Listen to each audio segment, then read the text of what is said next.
Bom, boa noite a todas e a todos. Acho que já conseguimos admitir aí todos os participantes. Nessa noite nós teremos a honra e o prazer de receber a professora Gisela Sampaio, que vai proferir a nossa aula inaugural aberta na pós-graduação em Direito dos Contratos, com tema sobre efeito indenizatório na resolução por inadimplemento. A professora Gisela Sampaio, para mim, dispensa apresentações, mas aqui por força, na verdade, de um protocolo, eu vou apresentá-la. Ela é mestre e doutora em Direito Civil pela Universidade do Estado do Rio de Janeiro, é advogada atuante, né? Professora adjunta também do Departamento de Direito Civil da Faculdade de Direito da Universidade do Estado do Rio de Janeiro. Eu tive o imenso privilégio de ser aluno da professora Gisela durante o doutorado, numa disciplina muito interessante que ela dividiu com a professora Maria Celina Bodan de Moraes. Eu tenho boas lembranças dessa Já tem um tempo, né, Vitor? Já tem um tempinho, né, Gisela? Mas, enfim, foi uma disciplina que eu tenho boas lembranças, de verdade. Eu só lembro que foi um diálogo muito bom, né, que nós tivemos, né, naquela oportunidade. Então, ficou uma excelente lembrança. Então, pessoalmente, aqui eu agradeço, né, meu nome, em nome da coordenação, também da professora Tamiz Dalcenter. É uma imensa honra contar com você nessa aula inaugural dessa pós que a gente tem um carinho tão grande, que é a pós em Direito dos Contratos da PUC, e, sem sombra de dúvida, estava faltando você para essa aula inaugural. E hoje nós vamos ter a oportunidade de ouvi-la. Assim. A professora Gisela tem uma extensa obra, né? Tem uma biografia bastante extensa. Eu, particularmente, admiro bastante o trabalho dela, sempre recorro aos seus livros aos seus artigos. Hoje, ainda recebi o e-mail com a capa, né, da nova obra coletiva da editora Processo, em que ela está liderando juntamente com a professora Aline.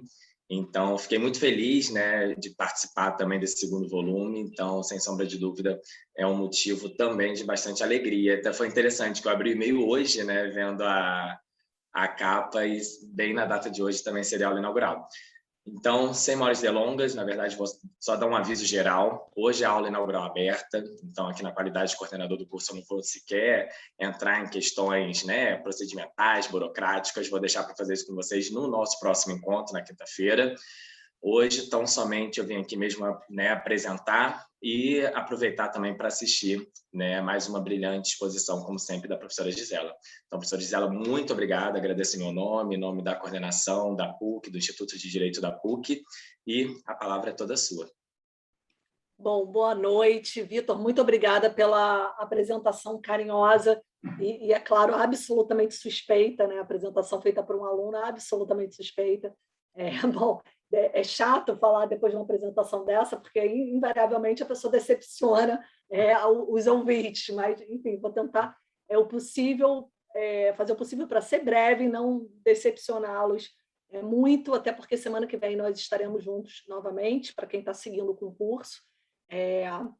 Esse curso eu dei uma olhada na programação, eu queria aproveitar para parabenizar o Vitor, a programação está excelente, e para quem for seguir com o curso, eu já dou a terceira aula na semana que vem sobre o boa-fé objetivo. Mas hoje, como o Vitor falou, o meu objetivo aqui é fazer uma apresentação de mais ou menos 1 hora para tratar dos efeitos ressarcitórios da resolução por inadimplemento. Eu vou compartilhar minha tela com vocês, porque eu trouxe uma apresentação curta. Vocês já conseguem ver a minha tela?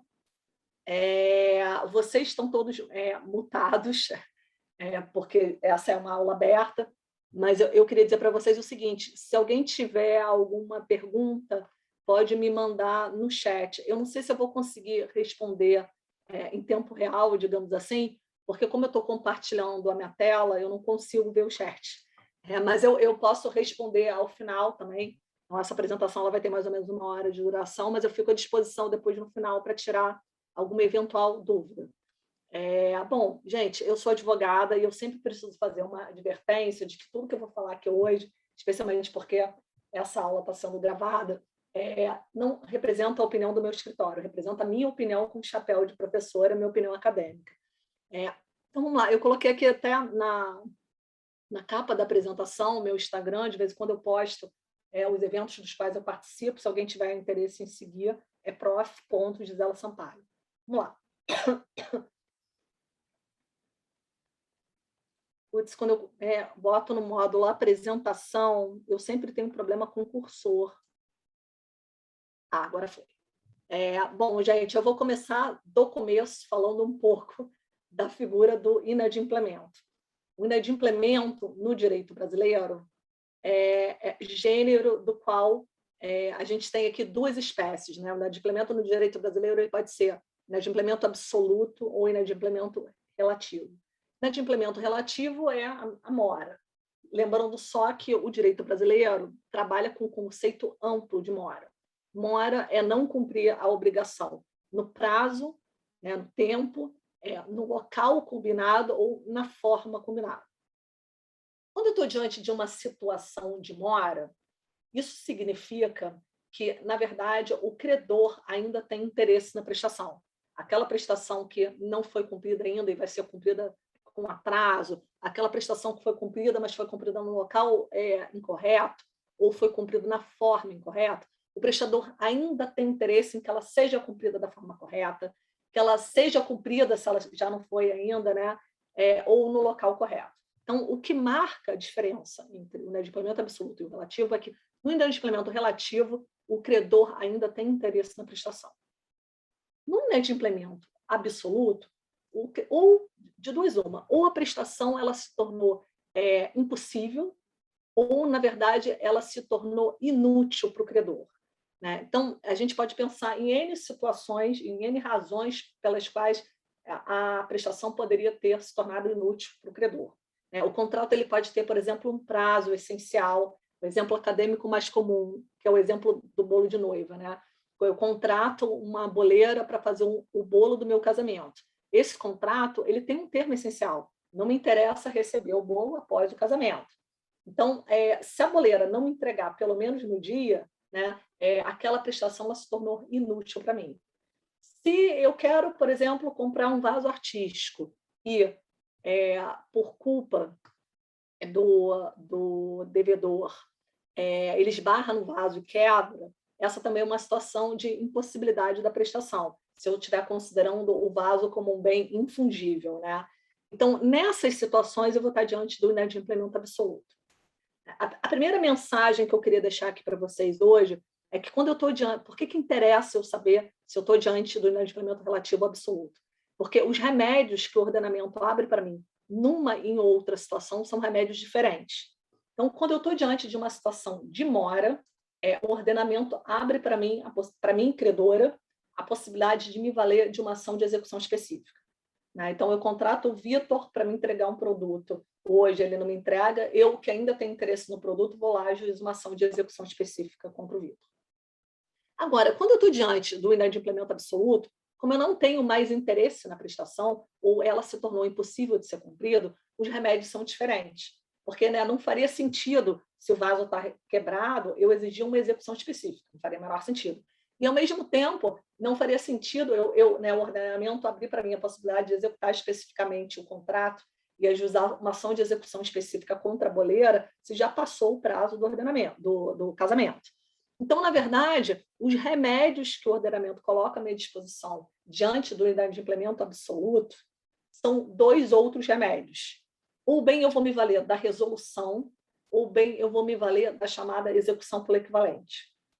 Quando eu opto pela resolução, na verdade é porque eu não tenho mais interesse na manutenção do contrato. Então, eu quero desfazer aquele vínculo contratual e, com esse desfazimento, isso vai gerar para mim 3 ordens de efeito. A resolução, a gente vai falar mais sobre isso ao longo da apresentação, mas ela vai gerar para mim um efeito liberatório, ela vai gerar um efeito restituitório e ela vai gerar também um efeito ressarcitório. Né? Então, imagine assim, uma situação em que eu vou usar o exemplo de um autor português chamado Ribeiro Farias. Eu herdei do meu pai, que era um pianista famoso, um piano de cauda. E aí eu celebrei com o Vitor um contrato de permuta em que nós combinamos em que eu trocaria esse piano por um vaso artístico, por uma obra de arte qualquer. Então, se eu entreguei o piano para o Vitor e o Vitor não me entregou a obra de arte no prazo acordado, se eu não tenho mais interesse nessa prestação, eu vou resolver o contrato.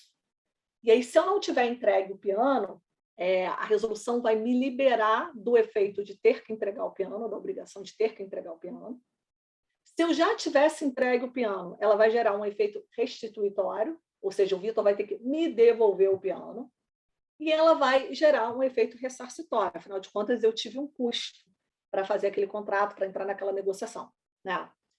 Agora, imagine uma situação, né, na resolução, então, eu quero me desfazer do contrato. Agora, imagine uma situação em que eu quero manter o contrato,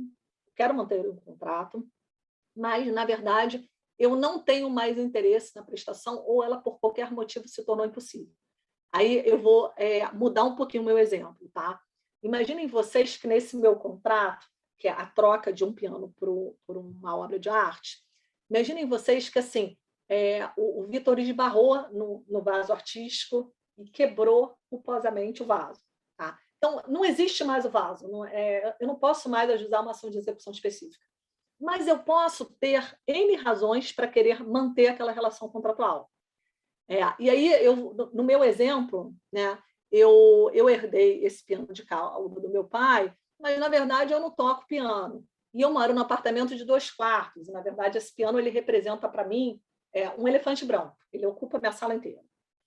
Então, eu estou usando esse exemplo para dizer para vocês o seguinte. Nesse exemplo, eu celebrei esse contrato de permuta com o Vitor muito mais porque eu vi nesse contrato uma oportunidade de me desfazer do piano do que propriamente pelo interesse que eu tinha no vaso artístico. Então, ainda que o Vitor tenha quebrado o vaso, né, eu posso querer manter aquela relação contratual porque eu quero me desfazer do piano. Então, o que eu vou fazer? Nessa situação, como eu quero manter o contrato, eu não vou mais pelo caminho da resolução. Eu vou me valer desse instrumento execução pelo equivalente. Ou seja, eu vou entrar em juízo e vou pleitear o equivalente àquele bem material que não existe mais, porque o Vitor quebrou lá, esbarrando no vaso. Né? Então, eu entro em juízo e peço o equivalente em dinheiro ao vaso. Tá? O equivalente em dinheiro àquela prestação in natura. E aí, como, na verdade, eu estou nessa situação, diante desse caminho, eu estou querendo manter o contrato, eu vou continuar tendo que cumprir a minha obrigação. Então, se eu já tiver entregue o piano, muito bem, o piano vai ficar com o Vitor. Se eu ainda não tiver entregue o piano, eu terei que entregar o piano para poder receber o equivalente ao vaso. Tá? O que eu quero dizer para vocês? Nesses 3 caminhos, tanto na execução específica, quanto na execução pelo equivalente e quanto na resolução, nesses 3 caminhos eu vou fazer jus também a perdas e danos. A execução específica ela vai gerar um pedido ressarcitório. Na execução pelo equivalente, eu vou poder também pleitear uma indenização, idem para a resolução. Só que a indenização que eu peço quando eu me valho da execução específica, ela é calculada de uma maneira diferente da indenização que eu peço quando eu quero me valer do caminho da execução pelo equivalente, e, por sua vez, também é diferente da indenização que eu peço quando eu opto por resolver o contrato. Essa é a grande mensagem que eu quero. Na verdade, a minha apresentação hoje na verdade, para dizer como é que eu calculo a indenização que eu faço jus quando eu opto pelo caminho da resolução. Esse é o tema da nossa palestra. Tá? Então, esse slide introdutório é só para dizer que a gente tem mais de um remédio quando a gente está diante do inadimplemento. Saber qual que eu uso vai depender se eu estou diante do inadimplemento relativo ou diante de um inadimplemento absoluto. Esses 3 remédios vão gerar um efeito ressarcitório, só que a forma como eu calculo as perdas e danos ela é diferente num e no outro caso. E aí, aqui hoje, a gente só vai tratar do efeito ressarcitório da resolução. Vamos lá.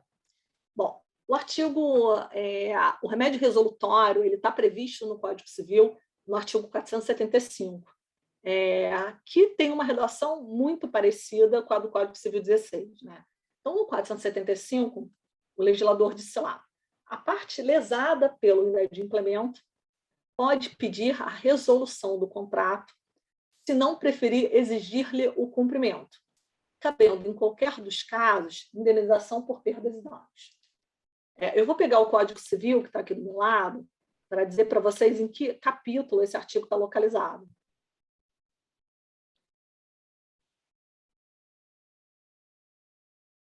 Esse artigo, 475, né, ele está na seção 2, se chama da cláusula resolutiva, dentro do capítulo 2, que é exatamente extinção do contrato. Tá? A doutrina tradicional aqui no Brasil costuma ler esse artigo, na minha opinião, de uma maneira um pouco equivocada. Tá? A doutrina tradicional, quando lê esse artigo, extrai da redação desse artigo como se o legislador estivesse dizendo aqui, estivesse fazendo referência à resolução e à execução específica. Essa expressão que eu grifei em azul, que diz lá, né, se não preferir exigir-lhe o cumprimento, boa parte dos autores associam essa expressão em azul ao remédio resolução específica. Como se, diante do inadimplemento, eu só tivesse dois caminhos, a resolução ou a execução específica. Mas a verdade é que a execução específica é um caminho que exige, como suporte fático jurídico de incidência, uma situação de inadimplemento relativo, ou seja, uma situação de mora. Então, a execução específica, ela está tratada, o Código Civil, ele tem um capítulo só para mora. Né? Aqui não, aqui, na verdade, o legislador ele está tratando das formas de extinção do contrato.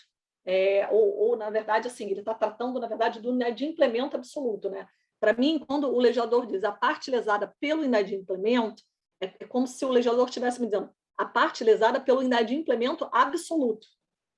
Porque se ele tivesse querendo se referir ao inadimplemento relativo, a menção à execução específica teria que estar inserida dentro do código no capítulo de mora. Então, assim, na minha opinião, essa expressão em azul, ela remete ao caminho da execução pelo equivalente.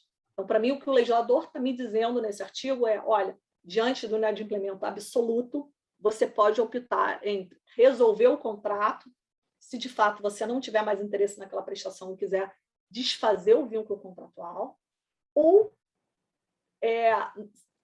exigir-lhe o cumprimento por meio da execução pelo equivalente. Porque a menção à palavra inadimplemento aí pressupõe que eu não tenho mais interesse na prestação. Então, não faria sentido no mesmo artigo o legislador tratar da resolução e da execução específica. Mas, enfim, aqui só uma observação. De fato, boa parte da doutrina associa essa expressão em azul ao remédio da execução específica, não é o meu caso.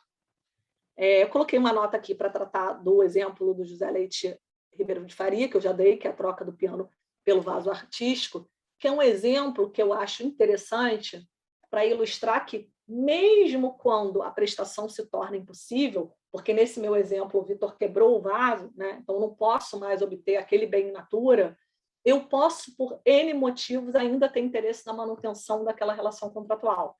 Então, nesse meu exemplo, eu quero, na verdade, muito mais me desfazer do piano para desocupar a minha sala do que propriamente angariar um vaso artístico.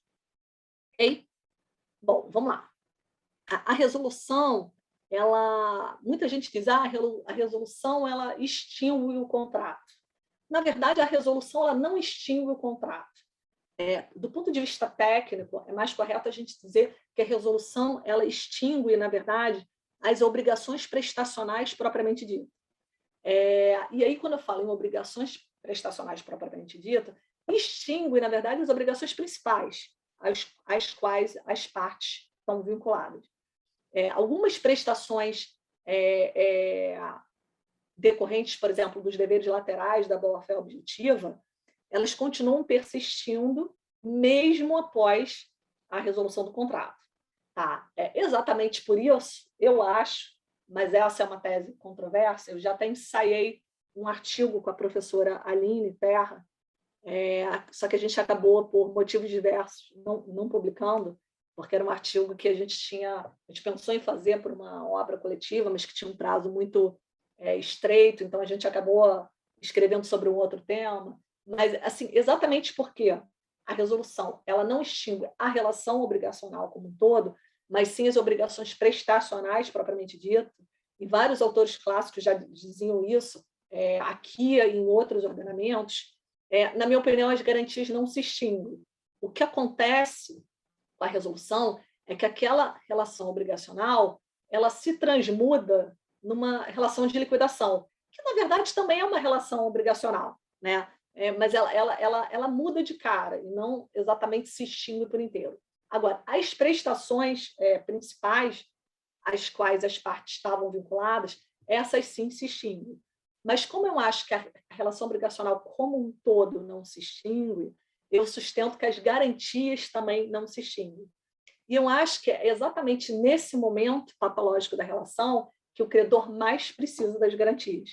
Por isso que eu acho que faz sentido a gente sustentar que as garantias não se extinguem, mas isso é um assunto controverso. Tá? Eu não estou sozinha, eu já cheguei a fazer uma pesquisa sobre isso, encontrei vários autores estrangeiros defendendo essa tese, mas também não é uma opinião assim fora de controvérsia. Tá? Como eu disse para vocês, né, com a resolução, a relação obrigacional, ela vai surgir no lugar dela uma relação de liquidação, no âmbito do qual 3 efeitos vão ocorrer: o efeito liberatório, o efeito restituitório e o efeito ressarcitório. Bom, o que é o efeito liberatório? Eu já expliquei mais ou menos, né? Se eu não cumprir ainda a minha prestação, quando eu opto pela resolução, eu fico liberado de prestar. Né? Então, a resolução ela dispensa as partes de prestar. Ela provoca um efeito liberatório, que é o efeito, digamos assim, vou dizer mais importante, mas é um dos principais efeitos, sem dúvida. Ela provoca também um efeito restituitório, só que o efeito restituitório ele não vai incidir sempre. Né? Se eu já tiver entregue o piano para o Vitor, ele vai ter que me devolver o piano. Então, se eu já tiver cumprido a minha prestação, né, a resolução ela vai provocar esse efeito restituitório. Mas se eu não tiver cumprido, não tiver tido nenhuma despesa com a execução desse contrato, esse efeito ele pode existir ou não. E ela provoca também um efeito ressarcitório, porque o objetivo desse efeito ressarcitório é, na verdade, reparar os danos que, mesmo o contrato sendo desfeito, vão persistir. Né? Então, eu tive um custo com advogado, eventualmente eu posso ter perdido a oportunidade de fechar um outro negócio. Para eu entrar nesse negócio, eu posso ter tido que desistir de um outro já em curso, que me garantia um lucro reiterado. Então, assim, eu posso ter N exemplos que justificam esse efeito ressarcitório. O efeito ressarcitório, muitas vezes, ele é confundido com o efeito restituitório. Isso acontece principalmente na jurisprudência. É muito comum a gente encontrar decisões que tratam no único bolo o efeito restituitório e o efeito ressarcitório, especialmente quando o efeito restituitório tem a ver, na verdade, com devolução de dinheiro. Né? No meu exemplo da troca do piano com vaso artístico, o efeito restituitório vai provocar para o Vitor a obrigação dele me devolver o piano. Então, essa obrigação de devolver o piano, ela não é uma obrigação pecuniária. Então, nesse exemplo, fica claro perceber a distinção entre o efeito restituitório e o efeito ressarcitório. Mas se eu tivesse, por exemplo, diante de um caso de compra e venda, em que eu paguei o preço adiantado da coisa para o Vitor, ele não me entrega a coisa. Quando eu opto pela resolução, né, o efeito restituitório vai fazer ele me devolver o preço que eu paguei antecipadamente. O efeito ressarcitório vai fazer com que ele tenha que reparar os danos que persistiram para além da resolução. Só que como restituir dinheiro e indenização normalmente também é em dinheiro, a jurisprudência acaba colocando tudo no mesmo bolo. Mas é uma certa atecnia, e eu acho que isso pode fazer diferença quando a gente está diante de uma cláusula limitativa do dever de indenizar. Aquelas cláusulas que costumam impor, ora, um teto para indenização, ou então costumam afastar uma categoria de dano. Mas imagina um contrato que tem uma cláusula limitativa que diga lá que as partes só indenizam até um limite de R$100 mil. A rigor, a obrigação de devolver o preço que eu paguei antecipadamente, essa devolução do preço não deveria ser computada, não deveria ser computada nesse cap de R$100.000, porque, na verdade, isso é feito restituitório e o objetivo da cláusula limitativa do dever de indenizar é fixar um limite para o dever de indenizar e não um limite para o efeito restituitório, digamos assim. Mas a verdade é que, assim, uma vez eu estava discutindo isso até com a professora Aline e o professor Gustavo Tepedino, quando a gente escreveu aquela obra, o volume de responsabilidade civil da obra Fundamentos de Direito Civil. A verdade é assim, que, na prática, quando as pessoas negociam uma cláusula limitativa do dever de indenizar, muitas vezes elas não fazem essa reflexão. Né? Então, se a gente estiver falando, às vezes, até de um contrato sofisticado, um acordo de M&A, por exemplo, em que as partes colocam lá um limite de alguns milhões de reais, muitas vezes as partes estão, que a intenção das partes é aquele limite abarcar tudo. Então, também é importante examinar o contexto do contrato, né? Examinar o que as partes realmente pretenderam com aquela cláusula, mas, a rigor, a cláusula limitativa deveria estabelecer apenas um teto para o efeito ressarcitório e não para o efeito restituitório. Vamos lá. Bom, a resolução, né, quando eu opto pelo remédio da resolução, o que eu estou falando para o jogador é que eu não tenho mais interesse na manutenção daquele vínculo contratual. Então, a resolução ela vai fazer com que as partes, na medida do possível, retornem ao seu status quo antes. Só que eu escrevi um artigo com a professora Aline, nesse livro, no volume 1 desse livro que o Vitor comentou, que é um livro que se chama Em Execução das Obrigações, Pressupostos, Evolução e Remédios, em que a gente explicou nesse artigo o seguinte, é uma sutileza, tá? Mas vocês vão me entender. Quando eu digo que a resolução tem por objetivo colocar as partes no status quo ante, esse retorno ao status quo ante, ele não é estático. O objetivo da resolução não é me colocar na mesma posição que eu estava antes de ter celebrado aquele contrato, mas sim na mesma posição que eu estaria se eu não tivesse celebrado aquele contrato. Tá? É sutil? Mas pode fazer uma diferença prática enorme. Imaginem uma situação em que eu tive que abrir mão de um negócio para entrar num outro negócio com o Vitor, que não deu certo porque ele descumpriu. E aí eu fui lá e me valido o remédio da resolução. Se eu não tivesse entrado naquele negócio com o Vitor, eu teria dado continuidade àquele negócio que eu abri mão. Né? Imagina uma hipótese assim, que eu não conseguiria conduzir os dois negócios ao mesmo tempo. Eu achei que a parceria com o Vitor ia ser mais lucrativa do que o empreendimento que eu já tinha. Eu abri mão do primeiro para entrar nesse negócio com o Vitor. Então, quando eu falo que a resolução ela tem que me colocar no mesmo status quo ante que eu estaria se eu não tivesse celebrado o contrato com o Vitor, né? O que eu estou querendo dizer com isso? Se eu não tivesse celebrado o contrato com o Vitor, eu teria seguido com aquele meu negócio anterior e teria obtido os lucros que eu vinha obtendo com aquele negócio anterior. Então, a gente precisa saber fazer essa diferença na prática, porque, de fato, né, na hora da conta, isso pode ter uma tremenda diferença. Tá? Outra coisa que eu queria dizer para vocês é o seguinte, há uma grande discussão sobre o efeito indenizatório, o efeito ressarcitório da resolução. Tá? De modo geral, a doutrina não controverte muito sobre o efeito liberatório, nem sobre o efeito restituitório.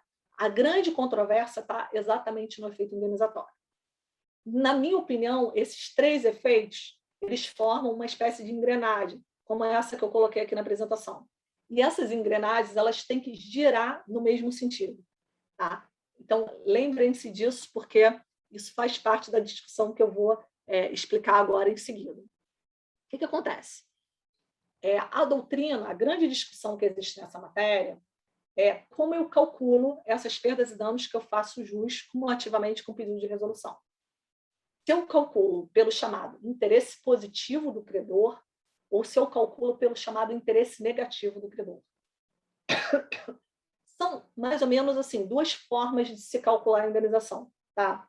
Duas metodologias, digamos assim. O que é um interesse positivo? O interesse positivo é aquela fórmula de cálculo da indenização que tem por objetivo colocar o credor na mesma situação que ele estaria se o contrato inadimplido tivesse sido cumprido. Tá? E, por outro lado, o que é o chamado interesse negativo? É aquela indenização que tem por objetivo colocar o credor na mesma situação em que ele estaria se o contrato inadimplido não tivesse sido celebrado. Então, eu vou dar alguns exemplos que vocês vão começar a entender isso. Quando eu estou, por exemplo, diante de um caso de responsabilidade civil pré-contratual, como eu não tenho negócio celebrado ainda, não tenho contrato celebrado, eu estou ainda na fase das tratativas, né, rompimento abrupto de tratativas, de modo geral, a doutrina costuma dizer que o que se indeniza é um interesse negativo. Eu não posso obter uma indenização que me coloque na mesma situação que eu estaria se o contrato tivesse sido bem cumprido, porque eu sequer cheguei a celebrar um contrato. Então, de modo geral, na responsabilidade pré-contratual, o que se diz é que o que se indeniza é o interesse negativo do credor. Tá? Por que eu estou falando de modo geral? Porque, claro, responsabilidade civil depende muito do caso concreto. E se a gente for olhar na lupa, por exemplo, aquele famoso caso dos tomates, em que a SICA ela distribuiu semente, né? Vocês devem conhecer esse caso, que é um caso paradigmático de responsabilidade civil pré-contratual, e hoje se discute se ele é mesmo um caso de responsabilidade civil pré-contratual, né? Mas qual é o caso? A SICA ela distribuía sementes para agricultores locais, e todo ano ela ia lá e comprava toda a produção dos tomates. Num determinado ano, ela distribuiu as sementes, criou naqueles agricultores a confiança de que ela compraria a produção no final, e chegou no final do ano, ela não comprou. Os produtores agrícolas conseguiram vender parte da produção, mas depois ingressaram com uma ação contra a SICA, pleiteando uma indenização. E essa indenização, que acabou sendo concedida, ela foi calculada com base no preço que a SICA pagaria pelo aquele remanescente da produção, da colheita, que os produtores agrícolas não tinham conseguido vender para nenhum outro player do mercado. Então, né, eu estou dando esse exemplo para dizer o seguinte, olha, esse é um caso de responsabilidade pré-contratual, mas né, o caso acabou indo na relatoria do saudoso ministro Rui Rosado, e ele entendeu que a indenização devida era sim tinha sim que ser calculada pelo preço dos tomates. Mas por que isso? Porque, no fundo, ele entendeu aí que havia quase que um contrato implícito, né? Quase como se tacitamente as partes tivessem contratado, se fosse possível dizer isso, né? Então, hoje em dia, se fala um pouco assim, que, nesses casos de responsabilidade pré-contratual, você precisa distinguir aquelas situações que você está realmente só na fase das tratativas, daquelas outras situações que você está quase lá com um contrato firmado. E aí, nesse caso, por exemplo, se justificou uma indenização maior do que simplesmente a tutela do interesse negativo. Mas, como eu disse para vocês, de modo geral, o que a doutrina tradicional costuma dizer é que na responsabilidade pré-contratual, o que se indeniza é interesse negativo. Quando eu estou diante de uma situação de mora, em que eu me valho da execução específica, o que se indeniza é um interesse positivo. Tá? Isso, não há muita controvérsia sobre isso. Então, se eu contrato, eu compro algum bem do Vitor, para ele me entregar num determinado dia, e ele me entrega atrasado, e eu vou lá, como eu ainda tenho interesse na prestação, me vale de uma ação de execução específica, em que, cumulativamente, eu peço também perdas e danos, as perdas e danos aí têm por objetivo me colocar na mesma situação que eu estaria se o Vitor tivesse me entregue aquele bem in natura no tempo acordado. Tá? Quando eu estou diante de uma situação em que eu não tenho mais interesse na prestação, mas eu opto pelo caminho da execução pelo equivalente, como eu quero a manutenção do vínculo contratual, né, vamos pensar novamente no meu exemplo da troca do piano com vaso artístico. O Vitor quebrou o vaso, eu não posso mais exigir a execução específica, porque o vaso não existe mais, mas eu ingresso em juízo pleiteando o equivalente pecuniário ao vaso, mas eu peço também uma indenização.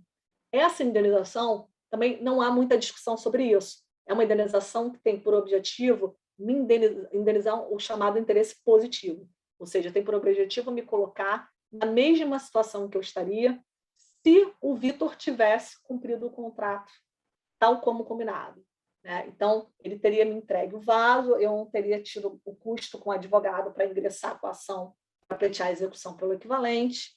Eventualmente, se eu já tivesse me comprometido a expor esse vaso numa exposição qualquer, e esse contrato com a galeria de arte, sei lá, tinha uma multa, eu poderia fazer com que ele me indenizasse a multa, mas, de modo geral, o que a doutrina diz é que essa indenização tem por objetivo me colocar na mesma situação que eu estaria se o contrato tivesse sido perfeitamente cumprido.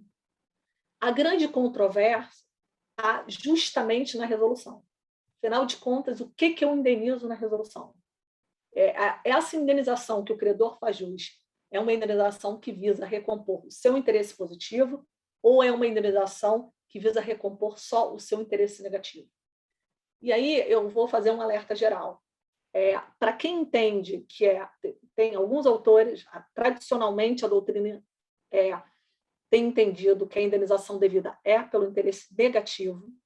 Na minha opinião, no comum dos casos, é isso mesmo. Excepcionalmente, eu, Gisela, entendo que pode haver uma indenização pelo interesse positivo, especialmente em se tratando de um contrato duradouro. Vou explicar por quê. Mas tem autores hoje no Brasil que entendem que, independentemente da natureza do contrato, seja ele um contrato de execução instantânea ou um contrato duradouro, a indenização cabível é pelo interesse positivo. E aí o grande argumento desses autores é, olha, aqui eu já tenho o contrato. Então, se quando eu estou no campo da responsabilidade pré-contratual faz mais sentido eu indenizar só o interesse negativo, quando eu já tenho um contrato, faz mais sentido eu ir um pouco além e indenizar o interesse positivo. Eu não concordo com essa opinião, mas vou explicar por que esse é o grande argumento. Vamos lá. Então, a pergunta que eu coloquei aqui na apresentação, cabe indenizar interesse positivo na resolução? Na minha opinião, não, por várias razões. Em regra, quando eu estou diante de um contrato de execução instantânea, e não por acaso eu dei o exemplo do contrato de permuta, tá? Que é um contrato de execução instantânea, esse exemplo da troca do piano pelo vaso, na minha opinião, né, como regra, nos contratos instantâneos, eu só indenizo o interesse negativo. E aí eu tenho 3 motivos, tá? 3 razões. A primeira delas é que quando o credor ele opta pela resolução do contrato, na verdade ele está deixando muito claro que ele não tem mais interesse na manutenção daquele vínculo contratual. Então, eu acho, de certa forma, um pouco teratológico, eu, ao mesmo tempo, dizer que eu não tenho interesse na manutenção do contrato, mas querer obter a vantagem proveniente daquele contrato que eu não quero mais manter. Tá? Então, para mim, isso não faz muito sentido. Esse é o meu primeiro argumento. O meu segundo argumento é o seguinte: quando eu opto pela resolução do contrato, na verdade, eu fico liberado de prestar. Né? Então, se eu pleitear a vantagem proveniente do contrato, sem prestar, eu acho que eu vou estar ganhando muito. Né? Então, pensa no exemplo da troca do piano pelo vaso. O Vitor esbarrou no vaso e quebrou, pode ser até propositalmente. Tá? Eu optei por ajuizar uma ação pleiteando a resolução desse contrato. Eu poderia, se eu quisesse, pleitear a execução pelo equivalente, mas eu optei por pleitear a resolução, deixando claro que eu não tenho mais interesse na manutenção do vínculo. Se eu já entreguei o piano para ele, ele vai ter que me devolver o piano. Eu acho que receber o piano de volta e, ao mesmo tempo, obter o lucro que eu teria com aquele contrato, eu acho demais. Veja bem, então, quando eu falo o lucro que eu obteria com aquele contrato, não é o valor do vaso artístico. Na verdade, o lucro que eu obteria com aquele contrato é a diferença de valor entre o vaso artístico e o piano. Né?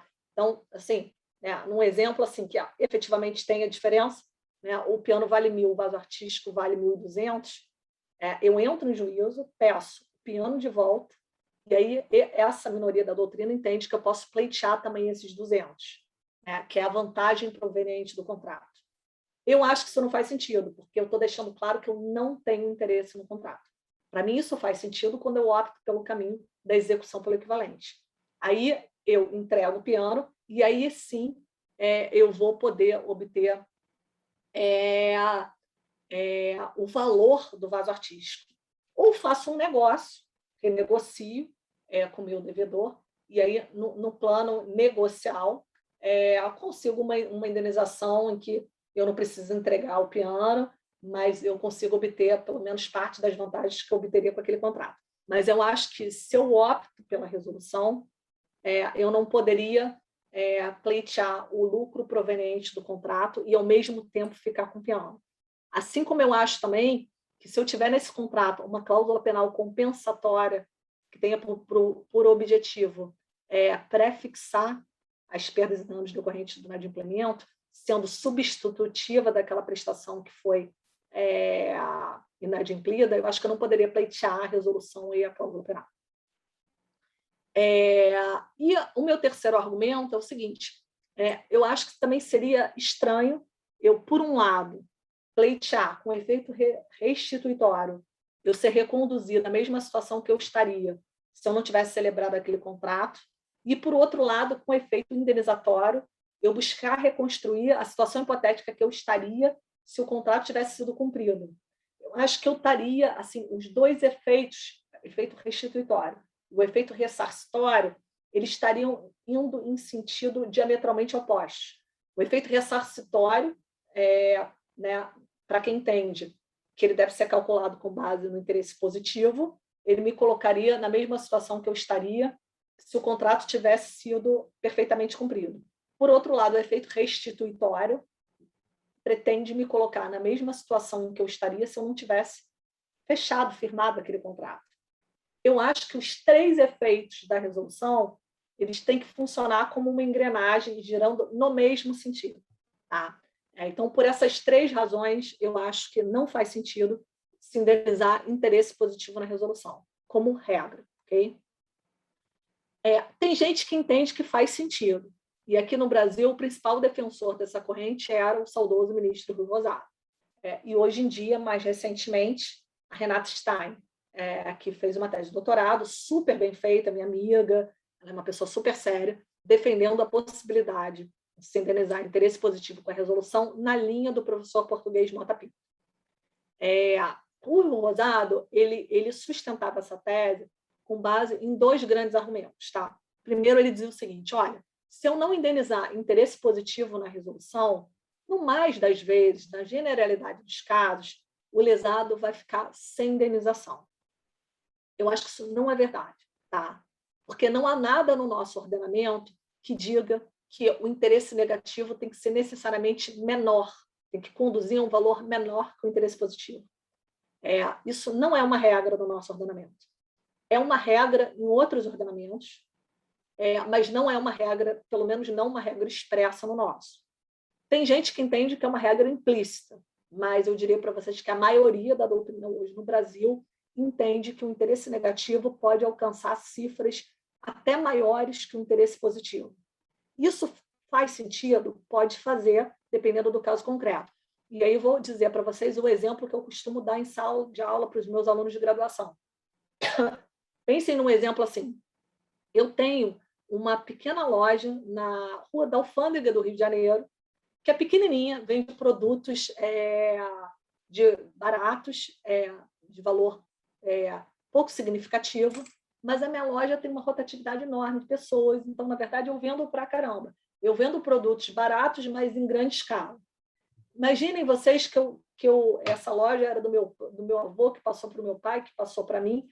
Imagina uma hipótese em que com essa loja eu tiro mais ou menos um lucro líquido que gira em torno de R$30 mil por mês. Ou até, vamos colocar um valor maior, um lucro líquido de R$100 mil por mês. Tá? Sou a maior loja da Rua da Alfândega. Aí, um belo dia, o Vitor vira para mim e fala assim: Gisela, suponhamos assim que a minha loja seja uma loja de produtos de festas infantis, tá? Como existem vários na Rua da Alfândega do Rio de Janeiro. Aí, imagina que o Vitor um dia me fala assim: Gisela, você não topa abrir essa loja comigo, uma loja análoga comigo, aqui no bairro onde a gente mora?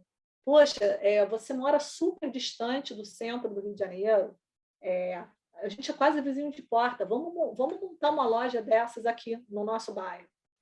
Aí eu falo: poxa, Vitor, mas eu estou na dúvida, porque embora para mim seja muito conveniente trabalhar perto de casa, essa loja no centro da cidade, ela está na minha família há anos, me garantindo um lucro líquido mensal muito bom.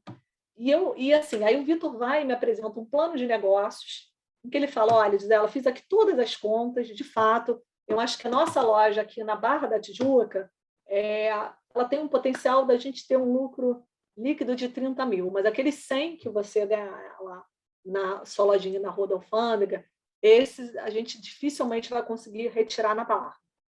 Eu fico em dúvida, mas eu penso, quer saber? Eu já acumulei um bom patrimônio, aí eu começo a pensar em qualidade de vida. Falo, Vitor, você me convenceu. Eu tenho filho pequeno, quer saber? Eu vou abrir mão desse meu lucro quase que certo, provável, da minha loja no centro, para entrar nesse negócio com você e abrir a loja na Barra, sabendo que provavelmente o nosso lucro vai ser menor na loja da Barra.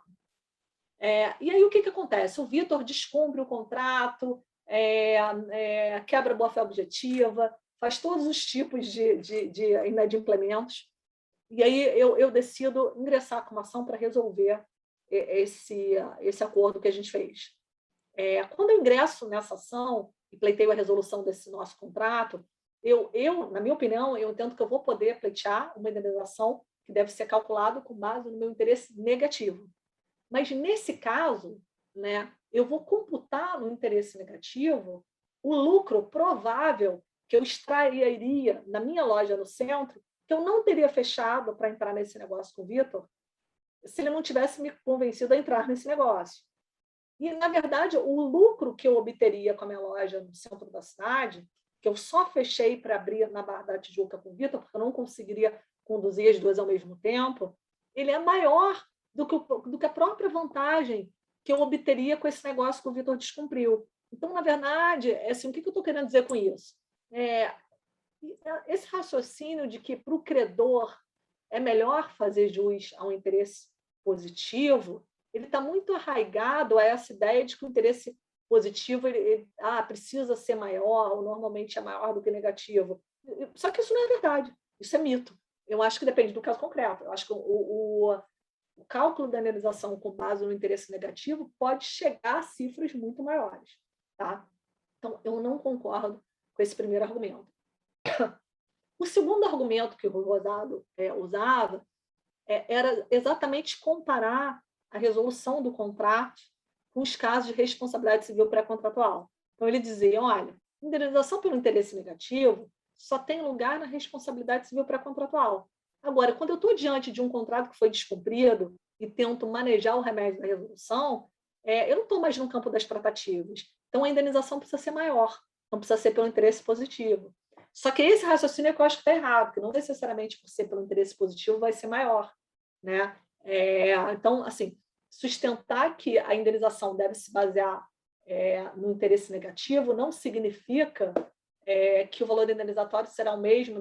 Né? Eu dizer que no campo da responsabilidade pré-contratual eu vou ter direito a uma indenização pelo interesse negativo, e eu dizer que no campo da responsabilidade contratual, quando ocorre o descumprimento e eu me valho de uma ação de resolução, eu também vou ter direito a uma indenização pelo interesse negativo, eu não estou equiparando as duas hipóteses, porque a indenização, assim, né, o objetivo é me colocar na mesma situação que eu estaria se eu não tivesse celebrado o contrato.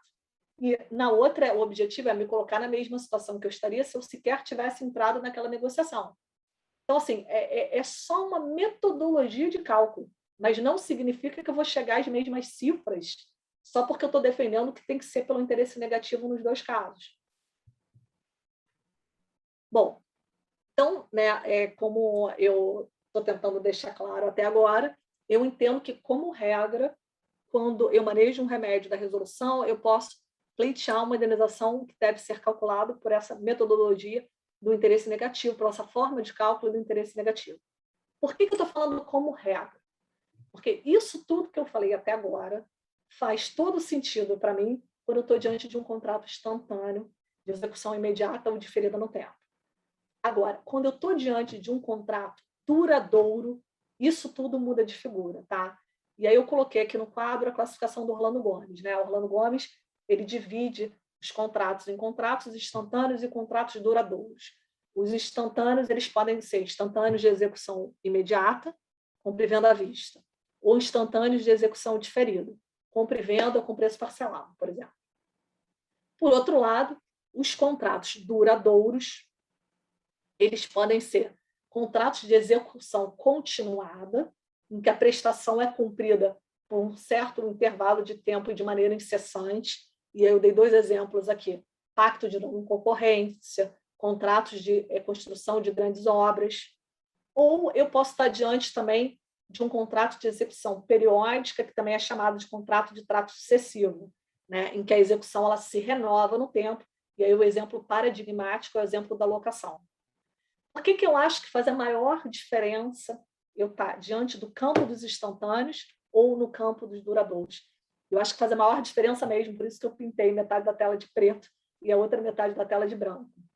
Porque quando eu estou no campo dos contratos instantâneos, e digo que, olha, a resolução ela vai ter por objetivo fazer com que as partes retornem ao status quo ante, isso é uma frase clássica de toda a doutrina brasileira, os efeitos da resolução nos contratos instantâneos, eles se operam de uma maneira assim perfeita. E aí foi exatamente por isso eu dei o exemplo do contrato de permuta para ser um exemplo fácil de entender, né? Então, assim, eu estou liberado de prestar. Se eu já dei o piano, o Vitor tem que me entregar de volta. E ele me deve ainda uma indenização. Afinal de contas, eu gastei dinheiro com um advogado, eu perdi a oportunidade de trocar esse piano por um outro bem, eu perdi a oportunidade de vender esse piano no mercado e agora ele está desvalorizado. Né? Eu tive uma proposta firme de vender esse piano por um valor maior, quando o dólar estava mais alto e era um piano importável, agora o dólar baixou de preço, eu não consigo mais vender o piano pelo mesmo preço. Então, assim, os 3 efeitos da resolução vão fazer com que vão atuar conjuntamente, vão fazer com que as partes retornem ao status quo ante de uma maneira assim perfeita. Agora, quando eu estou diante de um contrato duradouro, isso não vai acontecer. Então, pense assim num contrato de grande obra. Né? Eu contratei um incorporador, um empreiteiro, para construir uma usina eólica. Ele vai ter que construir a usina, ele vai ter que construir o estacionamento, ele vai ter que construir todo aquele parque, né, industrial. Ele vai ter que construir um prédio de escritório, ele vai ter que construir um refeitório. Se ele descumpre esse contrato no meio do caminho, suponhamos assim que ele construiu o prédio administrativo, o refeitório, e não construiu o principal prédio da usina em si, né? Eu não posso, né, como é que os efeitos restituitórios, como o efeito restitutório vai operar? Eu conseguiria pleitear o dinheiro que eu paguei até então de volta, mas assim, como é que eu vou desfazer aquela obra toda? Não dá, né?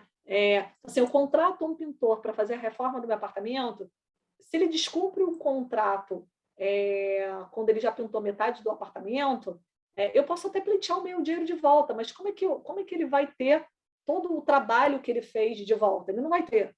Então, nesses contratos, eu acho que faz sentido a gente falar na chamada tutela progressiva do interesse positivo. Mesmo vale para locação.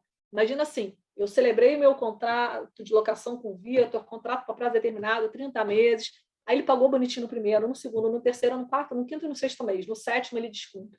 Né? A resolução ela não vai poder fazer as partes retornarem ao status quo ante, porque assim, se eu tiver que devolver o dinheiro, né, os valores que ele me pagou a título de aluguel nesses 6 primeiros meses, ele não vai ter como me devolver o uso que ele fez do imóvel.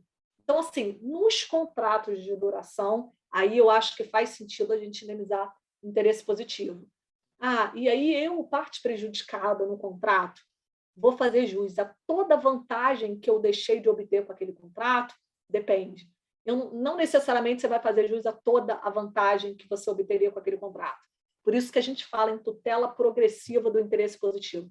Depende muito. Né? No contrato de locação, é até razoavelmente fácil. Né? A ação de despejo, que na verdade nada mais é do que uma ação resolutória, porque eu estou. Né, o que é o despejo? É o remédio que eu uso quando o contrato de locação foi descumprido. É um contrato bilateral, então não deixa de ser um remédio resolutório. Então, quando eu vou ajuizar a ação de despejo, o despejo ele vai operar efeitos dali para frente. Por isso que eu coloquei aqui na apresentação que deixa eu tentar aparecer meu título aqui. Eu acho que por algum problema não está saindo aqui o título preto, mas nos contratos instantâneos, a resolução ela opera efeitos ex tunc, retroativos. Nos duradouros, não. Nos duradouros, ela vai provocar efeitos ex nunc, não vão retroagir. E mais do que isso, por que eu acho que nos contratos duradouros a gente não pode falar que em todo e qualquer caso eu vou fazer jus a toda vantagem proveniente daquele contrato? Porque depende muito, né? Nesse meu exemplo da usina, se a pessoa construiu o prédio principal e deixou de construir só, por exemplo, o refeitório ou só o prédio administrativo, né? Tudo bem, eu vou contratar um outro empreiteiro que vai terminar a obra para mim. Mas, às vezes, a parte que foi cumprida do contrato, ela se torna inaproveitável para mim. Então, por exemplo, eu estou trabalhando num caso agora, no meu escritório, que obviamente eu não posso revelar quem são as partes, até porque é arbitragem, é confidencial, mas que, na verdade, tudo que uma das partes descumpriu o contrato, só que ela descumpriu no meio do caminho. Só que tudo que ela cumpriu vai ser absolutamente inútil para o meu cliente. Assim, ele não vai poder, né, nesse meu exemplo da obra, eu contrato um segundo empreiteiro simplesmente para completar a obra. Só que nesse caso concreto que eu estou vivendo no escritório, tudo que foi cumprido vai ser inaproveitável para o meu cliente. Pelo contrário, ele vai ter que contratar uma pessoa para desfazer tudo que foi feito e aí contratar uma outra pessoa para começar do zero o serviço que ele queria, de fato, que fosse realizado. Então, por isso que a gente fala numa tutela progressiva. Afinal de contas, a parte do contrato que foi cumprido me aproveita ou não? Né? Se me aproveita, a indenização que eu vou fazer jus é uma, se não me aproveita, vai ser outra. Eu posso, né, no contrato de locação, é mais fácil. Eu faço o despejo dali para frente, a partir do momento do inadimplemento, e, na verdade, é mais fácil, porque normalmente o contrato, né, tem até uma cláusula, a prefixão das perdas e danos, com base no valor locatício do imóvel. Mas, dependendo do caso concreto, a maneira de se calcular a indenização vai ser muito mais complicada nos contratos duradouros. E aí, exatamente por isso, eu acho que faz sentido a gente sempre olhar para o caso concreto e sempre observar se as despesas foram ou não aproveitadas, se a parte que foi realizada ou não, eu vou ou não fazer proveito dela. Ok? A apresentação travou aqui, eu vou tirar do modo... Caramba, não...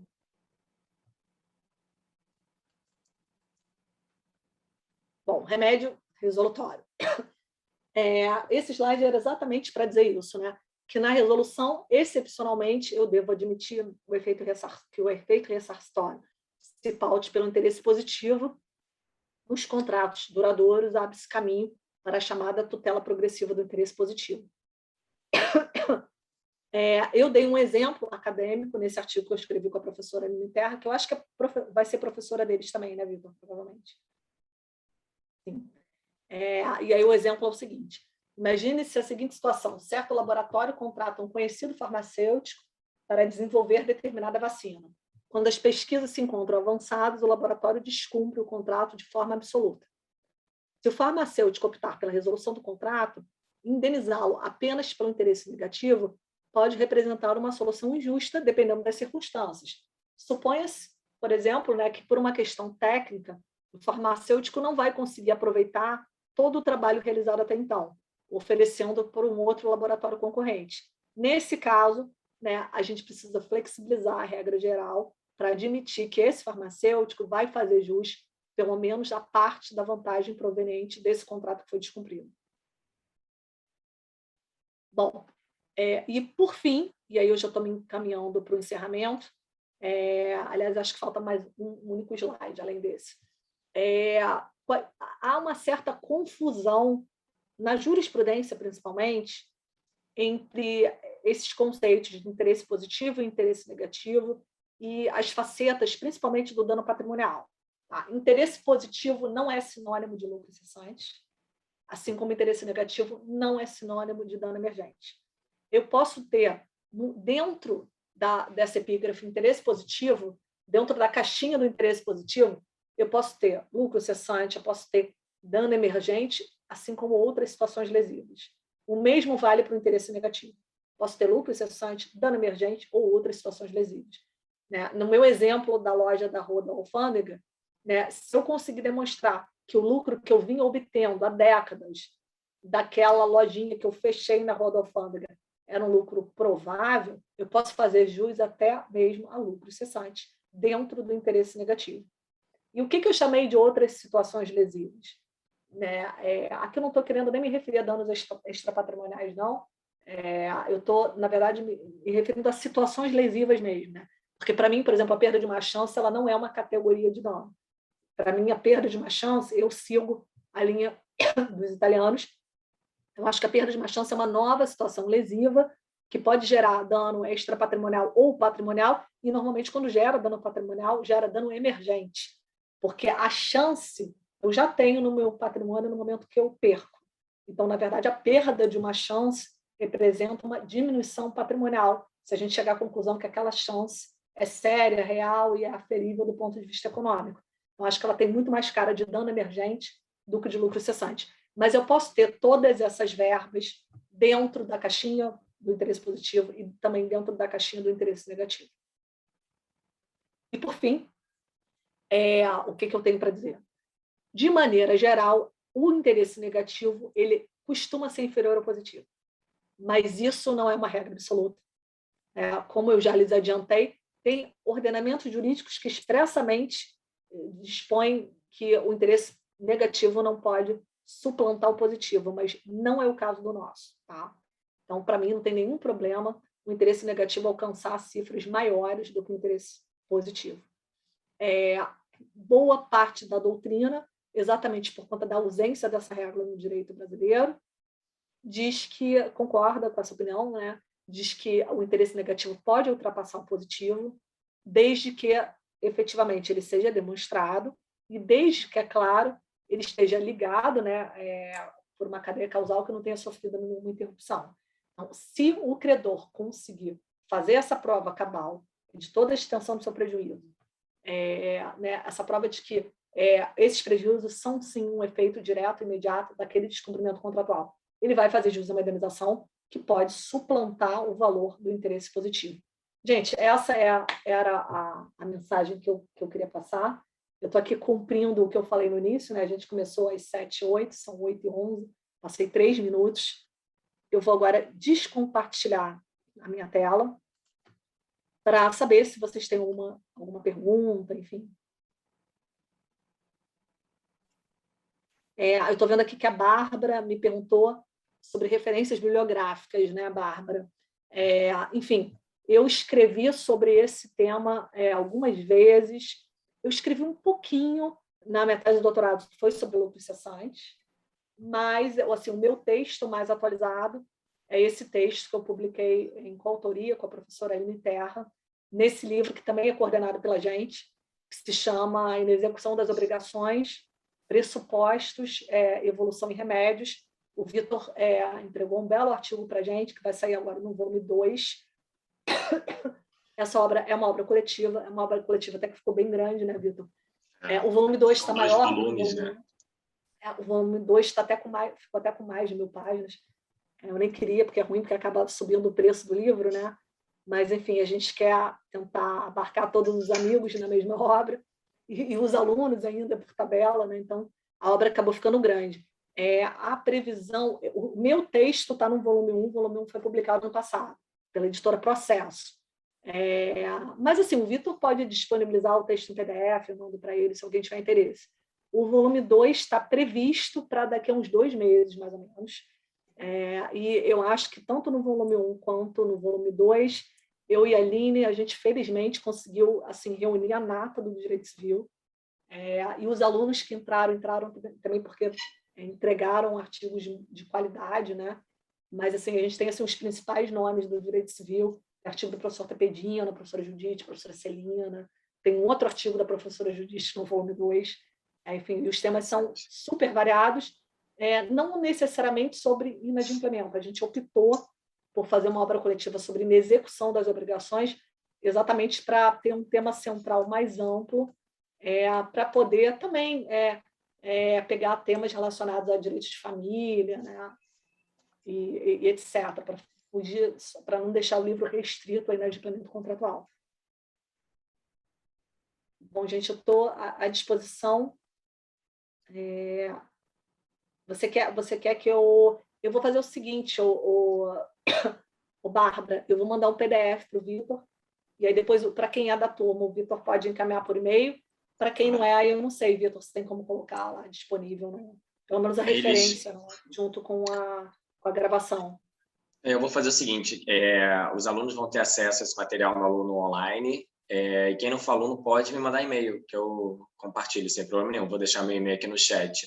Bárbara, sobre o link no YouTube, eu vou pedir para o pessoal, eu vou pedir para o pessoal do operacional, do IDD, do CCE, disponibilizar para vocês, tá bom? Acho que a Alice, que está acompanhando a gente aqui, ela vai saber melhor explicar aí no chat como vocês vão ter acesso a esse link, tá? Tá, o William, ele acabou de fazer uma pergunta que eu achei interessantíssima, tá, William?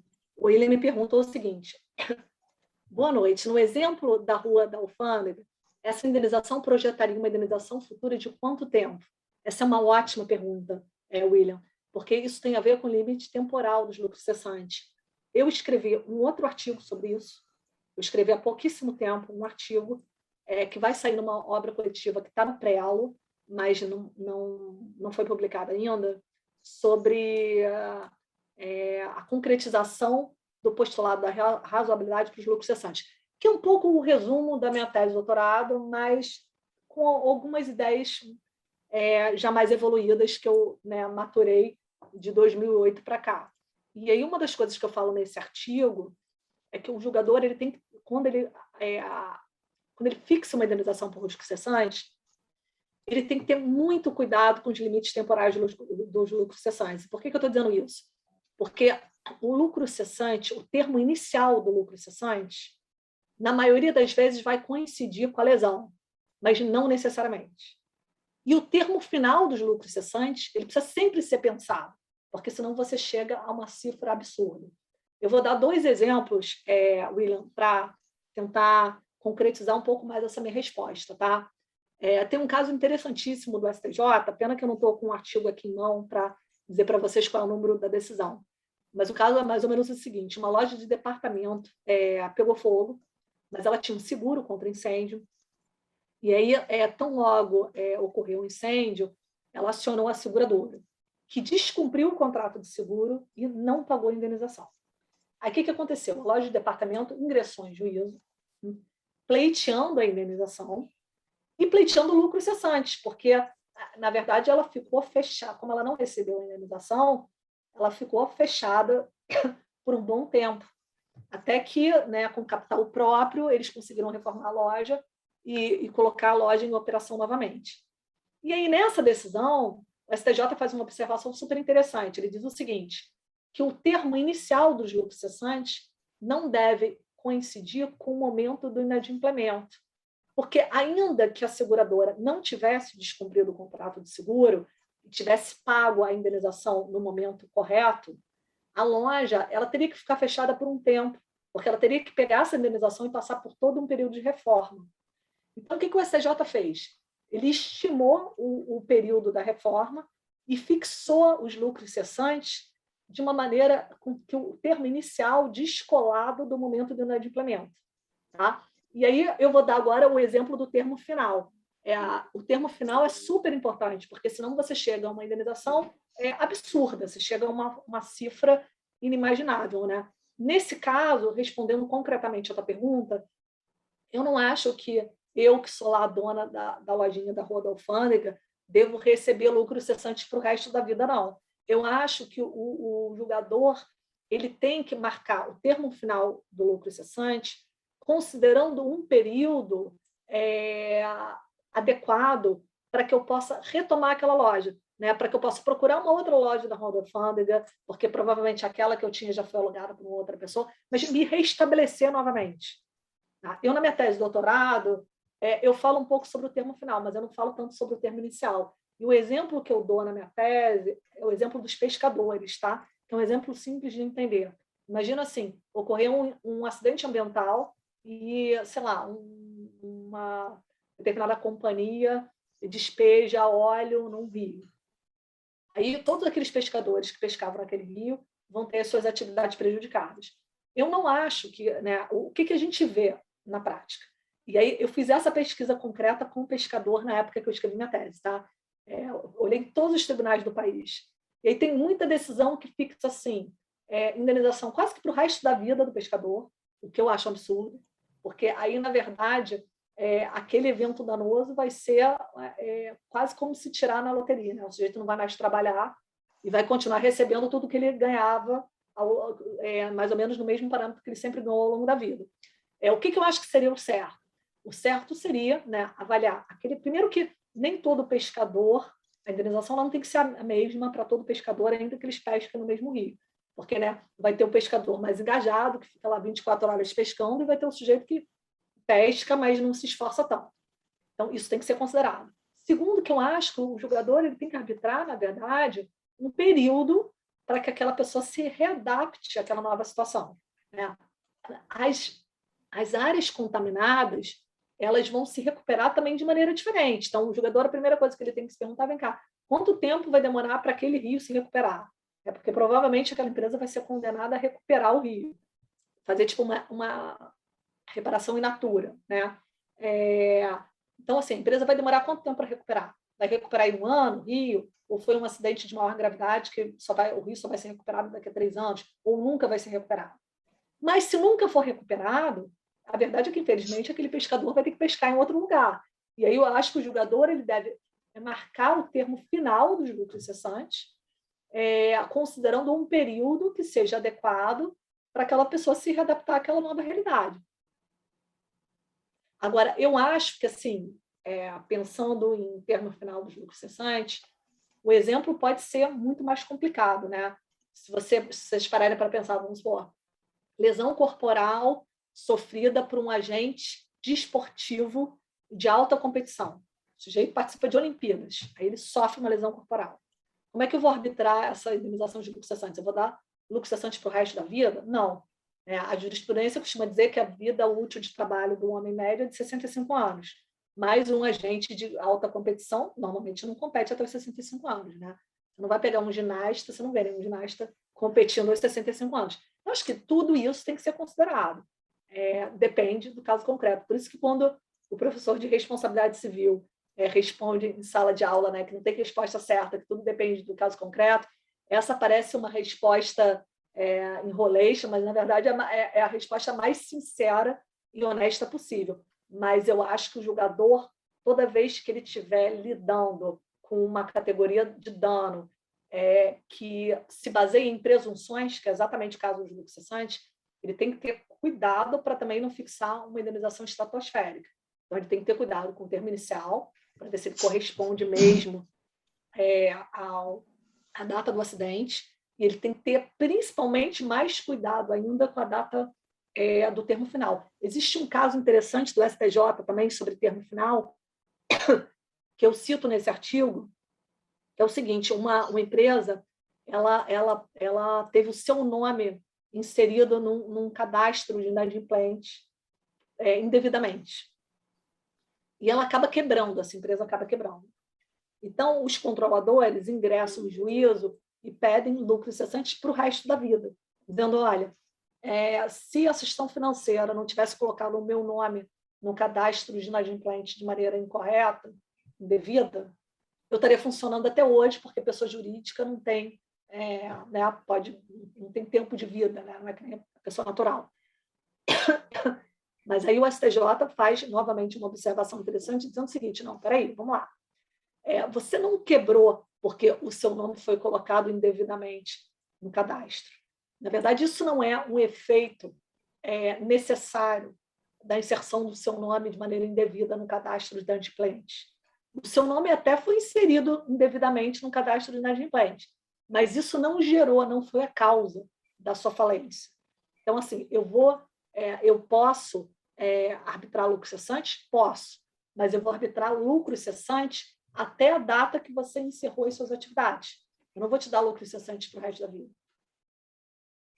Né? Quer dizer, o STJ entendeu que não havia uma relação de causa e efeito necessária entre o evento danoso e os danos sofridos. Enfim, eu acho que essa era... acho que essa era a única pergunta que veio aqui no grupo. O resto são informações sobre as próximas aulas. Então, Vitor, eu estou à disposição da turma, se alguém quiser fazer alguma pergunta ao vivo agora, sem ser pelo chat, quiser, não sei se daria para abrir o microfone, mas, enfim, estou à disposição. Gente, fique à vontade, se alguém quiser fazer alguma pergunta também por microfone, a gente pede para o Instituto liberar, tá? Se alguém quiser fazer mais uma pergunta via chat agora, aproveitem a presença da professora Gisela Sampaio. Caso contrário, você já tem um encontro marcado. Eu fui mutado aqui também por alguém, tá? Não foi eu que me mutei. Caso contrário, vocês também já têm um encontro marcado com a professora Gisela na próxima semana. E aí só, né, frisando, também vão ter encontro com a professora Aline, né? Também já está no calendário, acho que é um pouquinho mais para frente o encontro com a professora Aline, mas vocês também vão encontrar a professora Aline Terra, tá bom? Então, alguém tem alguma pergunta? Não, William, obrigado pela sua colocação. A William está aí agradecendo, disse que a explanação foi excelente. Então, professora Gisela, eu vou aproveitar para encerrar, agradecendo mais uma vez sua participação, muitíssimo obrigado. Foi um prazer ouvi-la, foi um prazer tê-la na nossa aula inaugural aqui da Pós de Contratos. Agradecer a todos que estiveram aqui presentes, tanto os interessados nessa aula aberta. Isso é um projeto recente do IDD, exatamente para a democratização do ensino. A gente sempre tem feito esses primeiros encontros que não integram o calendário oficial dos cursos, tá, gente? Só para reforçar aí que a Bruna tinha me perguntado, mas exatamente para que vocês tenham acesso a uma palestra, a uma aula inaugural de qualidade, com professores renomados. Então, a gente não chama nem de aula magna, né? Porque normalmente é para abertura de graduação ou de pós, mas chama de aula aberta, aula inaugural aberta, exatamente para que vocês tenham acesso. Tanto é que é aberto a todos os interessados, não somente os matriculados e inscritos no curso. Então, a todos os interessados, nós agradecemos o interesse, a presença, e aos alunos, a gente se vê na quinta-feira.